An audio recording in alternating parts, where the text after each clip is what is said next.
What's up, everybody? Welcome back to Figure It Out of the Basement's Black Series talk show. I'm Nate, joined with Justin. Sup, guys? And today it's time for another Black Series retrospective episode. Welcome to the Dark Ages. Yeah, we've kind of been in the Dark Ages, but this is like the dark ages. This is like what sparked probably the greatest stretch of peg warming in the line's history, which is Red and Black Box Wave 7, aka the Rogue One era. Justin, this is the beginning of a very dark time in the Black Series. Like you mentioned, something that even affects certain places to this day. You could probably still go to your local Walgreens and find a dusty gin or a dusty Cassian. Right. Seriously, so bad. We did address this in the Dark Ages video that's part of this retrospective playlist, so definitely watch that video if you want to get more into the peg warming side of things. We are just going to be talking about Wave 7, our experience with it, the figures that are in this wave, what we think of them. They're mostly crap, because this is pre-photoreal. Again, we're still in 2016. Retail is $19.99, and there is one carryover in this wave, Nate. So let's just run down the entire wave right now, and let's get into it. Black Series, Red and Black Box, Wave 7 consists of number 22, Sergeant Jyn Erso. Number 23, Captain Cassian Andor from Edu. Number 24, K2SO. Number 25, Imperial Death Trooper. 26 is Kylo Ren Unmasked, and there was one refresh, a carryover of Rey from Jakku with BB-8. She was number 2 in the Red and Black Box.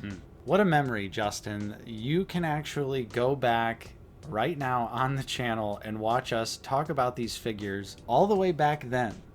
Please don't. Yeah, please don't do that. But it is a little surreal to be talking about something in like the sense of a retrospective when I remember it. Yeah, lived it and remember it so vividly, like it was just yesterday. This was a wave of figures that we actually lined up for on a Force Friday. Remember Force Fridays? Those were actually kind of cool. Yeah, I do like Blitz Transmission's recent video about bringing back Force Friday. But yeah, a scalper took the entire stock just with their arm. They shoved everything into their cart, and then it delved into this saga of us trying to get Walmart to put their pallet out for these figures, the shipper. And I just want to play you some quick clips from that time. Hello, everyone. It's about 4:04 o'clock in the morning. I'm with Nate. We're going to Walmart to buy some fire.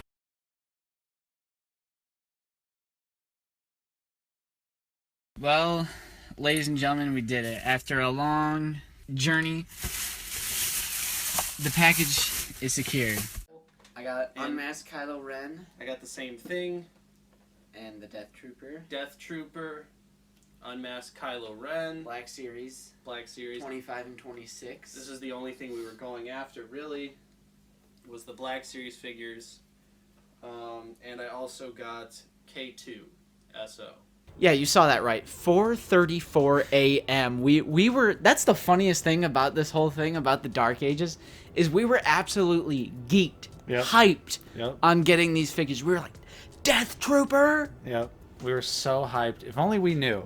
Right. If only we knew that we were going to be able to get all of these figures at a fraction of the price, almost immediately. Yeah. Not even a long wait for these figures to plummet in value. Right, because so many of these figures got carried over to so many other waves, it was insane. Like, particularly with the first two in this wave, Jyn and Cassian, they were carried over to, like, I want to say 4 different waves. Yeah, massive overproduction. Right, so speaking of Jyn and Cassian, 2 worst figures in this lineup here. Yeah. I mean, they suck. Yeah, they're bad. Jyn looks horrible. She's got weird gummy legs, weird gummy arms. Barbie doll face. Yeah, of course, this is the pre-photoreal, not the archive update that came later, which did help the figure out a lot. Yeah. But this original Barbie one, so bad. Cassian looks horrible. Again, pre-photoreal. Yeah. Yeah, the outfit choice was inconsistent with the other figures. Yeah. It was like he was just randomly in that outfit for the mainline release, and then the different outfit for the exclusive that we'll get into later in this video. But yeah, I mean, it looks nothing like Diego Luna either. And, I mean, horrible figures. And again, these are probably the two biggest peg rotters in the history of the entire Black series. K2SO, though, Nate, he's, like, solid. Yeah. Because he's a droid, so it's, like, different. We don't have the photo reel to worry about or anything like that. Yeah. K2's solid. Yeah, K2, totally harmless, although definitely one that had some QC issues on that first release. So I remember my original K2SO would topple over all the time. One of the original Black Series droids that could not stand. Oh. But they tightened the joints later on, so like later releases I feel like have been fine, but Yeah. that first one was really rough. I feel like that's one of the first figures in this line that really started that trend of like droids not being able to stand. People were pulling out the Mod Podge for this figure, or nowadays we have Kiki fix loose joints. But at least the sculpt is like, you know, it's basically like you plucked them from the film. It's not a Right. human likeness or anything Right. like that. So it was pretty solid. Another solid figure. Solid. Huge bunny quotes. The Death Trooper. We loved this figure when it Oh. came out. Totally. You know, It made it even sweeter when like a year later we were buying them for like $4 or $5 a piece, and then sometimes Meyer would even mark them down to $2 a piece. right. It was like 75% off already marked down items at one point in the toy aisle, and they had a fresh case of Rogue One. Of course. Right. Because I was checking out the palettes, and a fresh case of Black Series, and it's just, yep, fresh case of Rogue One. Why not? So Yeah. there's the Death Troopers in there and stuff, because the Death Troopers also get carried over quite a bit. And yeah, we bought so many. I had like 6 at one point of just the regular ones. Yeah. I've definitely whittled them down over the years. Same. But yeah, I was up there at one point in time. I had Krennic surrounded by so many. Yep. I mean, I like the green of the visor. Yeah, that's a nice detail, but it is an oddly slim figure. Yeah. There's no way there's like a human being underneath that armor. Right. It's very skeletal, and the Death Troopers are very tall, and like there's a certain physique that they have. That is canon, that they're like a certain physique, a certain height. So they are kind of tiny, little skeletal. Yeah. Also, at the time, you know, classic horizontal wrist hinge for the blaster holding Yeah. hand. So, Your elbow's like maybe right there. yep. So they couldn't really aim down the sights all that well. And there are so many scenes in Rogue One where they're aiming down their sight. They're like really cool in Rogue One. Also, that weird holster that's just like a string Yeah. thing. Honestly, though, like all companies have struggled with the Death Trooper holster. I don't know what the deal is with it, but even like the Mafex has a weird solution for that. The model kit's a strange solution too, so I'm not sure what happened with the Death Trooper holster. Right. And then Kylo Ren unmasked. Ooh. The Kylo Ren figures were fine. But once you get into that Adam Driver likeness territory, it turns into ass real quick. I remember when we were in Toys R Us and it was a frenzy. And, you know, we saw the one scalper clear that top shelf. And Yeah. then there was probably like 4 or 5 people in front of us and they were just picking everything off the pegs. And by the time I got up there, because I was a little bit in front of you, all that was left was one single unmasked Kylo Ren. And I was like, this is the only figure left, so I gotta grab it. And and that was definitely an instance of like, even back then I was like, I don't really want that figure. But then when we were in that scenario, we were like there, I was like, okay, you know what? It's something. Absolutely. And then we also did get a consolation prize, like a Funko Pop t-shirt thing. And then some lady wanted yours because you didn't get to buy anything. Yeah. So they were like, since you're not buying anything, you should give me your t-shirt. Like, what? Huh? We're just gonna kind of show off what we got. Justin. Well, the most important thing we got Yeah. is this free Pop Vinyl T-shirt from Toys R Us. Toys R Us exclusive. That's Great. how we feel about Pop Vinyls. Let's run through the value of these figures real quick. Spoiler alert, they are pretty much worthless. Jin is $4.25. This is coming from actionfigure411.com. Cassian is $8.50. K2SO is $13.84. The Death Trooper is $12.06. And Kylo Ren is $13.20.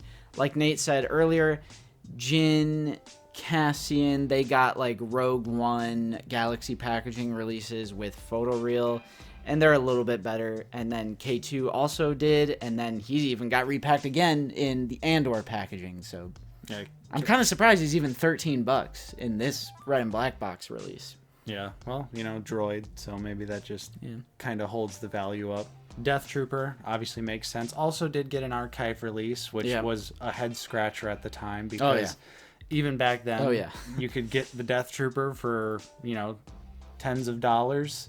Right. And it made no sense. Yeah, and then they archived it, so it plummeted the value even further. Yep, and it is getting the joints at least are getting reused, and the shoulder armor, I think, and the feet and hands are getting reused, and the new Night Trooper, Death Trooper from Ahsoka. So that is the mainline wave, Nate. But now let's get into some of the exclusives. We have 2 exclusives that we're going to talk about today. Mm-hmm. Why don't you jump into the first one here? All right, the first one is a classic 3-pack. This was a Target exclusive.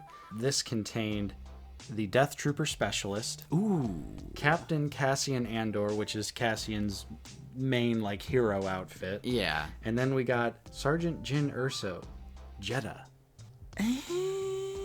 This thing was $60, which at the time we were just like, no way, because this might be the original hostage multi-pack.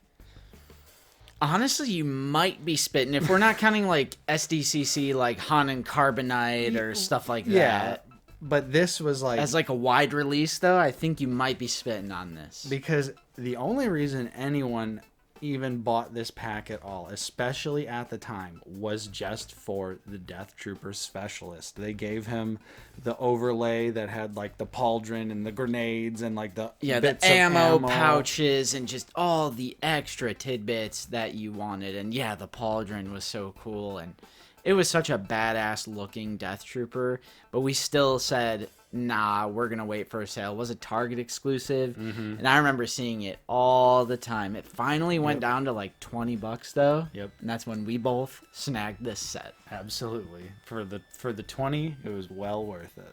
Yep, and I still have that Death Trooper Specialist today. Me too. So like I said, it retailed for $60 originally, but you could get it today for $25.50, which for the Specialist, I'd do it. Yeah, honestly, if you really wanted that Specialist from Rogue One, I think $25.50. If you find an eBay listing or something, easy. $25. I mean, that's a regular figure nowadays, so I definitely think that's a good aftermarket value. Jyn and Cassian, they can just stay in the box. I remember that's what I did. I never took them out of the box ever. Same. Because it was awesome because the Death Trooper was on the very end, so you didn't even have to slide them all the way out of the package. I remember I just slid it enough to get the Death Trooper out and then just plastic tray right back in. Yep. Man, the Rogue One figures got the short end of the stick for sure. At least the humans. Yeah. Because our next exclusive is the Toys R Us exclusive Hover Tank Driver, which retailed for $19.99 back before they had an exclusive tax, and is now worth $11.58. Bro, worth it. This is a great figure. Unironically, Dark Ages, great figure. Yeah. Kind of sort of part of a Black Series banger video that we did not too long ago about the Shore Troopers, which this utilizes the same body with just a different head. And at the time, it was just such a fantastic figure. It still does hold up in a lot of ways, but it was honestly one of the first troopers that could actually properly shoulder the weapon and look like they're aiming down the sights, which was so important, especially back then. He had a great wash Oh, yeah. over the armor. Pre-photoreal, too. So it was like an actual wash. Like, it was a real paint application and weathering. And it's a cool Imperial Trooper variant. We love Imperial Trooper designs. Rogue One had tons of great ones. And like we said, this figure still holds up today. I would honestly recommend buying this figure. I mean, $11.58. I mean, you can't go wrong. It also got an archive. So it's like, pick your poison. The archive might have digital. True, yeah, I don't know. We'd have to compare. Yeah, because I didn't pick up the archive. Right, me neither. But yeah, it was a Toys R Us exclusive. It has that beautiful, I miss this, Nate. I miss the sticker. Oof. The Toys R Us exclusive, like, it wasn't like holographic, but it was like... It was just like a metallic silver, Yeah. like a very like reflective Yeah. chrome sticker. And it was awesome because they carried it across every Toys R Us exclusive. Like, no matter what line of figures it was. Right, yeah. If you saw that silver sticker, you were like, ooh, that's a Toys R Us exclusive. Yeah. So out of all the figures we talked about today, this is easily the best one. I still have it prominently in the Rogue One display. And yeah, I'm happy. We're honestly ending on a very positive note. I feel like we were pretty positive in this video, but... Well, we were more so reminiscing about, Yeah. like the time we spent collecting in that era. Because I think looking back on that, obviously fond memories. Of course, yeah. The figures might not have been good, but I wouldn't trade a late night figure hunt with my brother for anything else in the world. That's facts, honestly. So we might have been living in the Dark Ages, but it was still sort of fun. Yeah. Those late night hunts were something else. And honestly, Force Friday was always such a fun experience. I do hope they bring it back. Maybe the next time they have a movie out in theaters. Should be right around the corner, right? Yeah, Mando and Grogu. So, Brandon? yeah, bring back the entire Force Friday across the board. But no, this is the Dark Ages, guys. We're in it. Buckle up. You're going to see few new figures these next couple retrospective videos, because it's Right. just going to be carryovers and repacks and refreshes as far as the eye can see. Let us know what you guys think about these figures. Maybe you weren't collecting back then.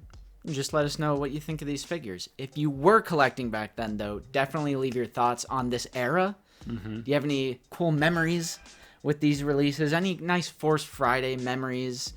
How do you feel about this era? Was it peak, Nate? It was peak. Absolutely. Yeah, it was peak. Whatever it is, let us know in the comments down below. And with that being said, we hope you enjoyed this episode of Figure It Out. If you did, don't forget to leave a like, subscribe if you are new. We're always talking about Star Wars The Black Series here on the channel. If you are in a position to help support us directly, we do also offer a couple different channel membership tiers.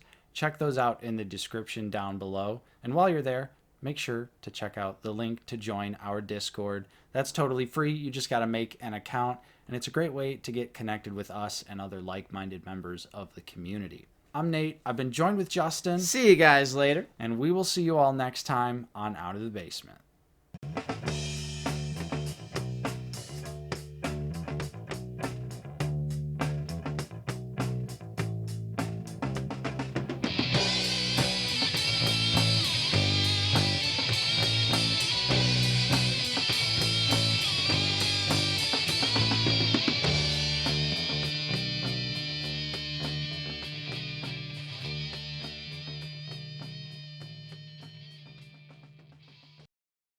Hello there, collectibles. I just want to let you know, I did remember.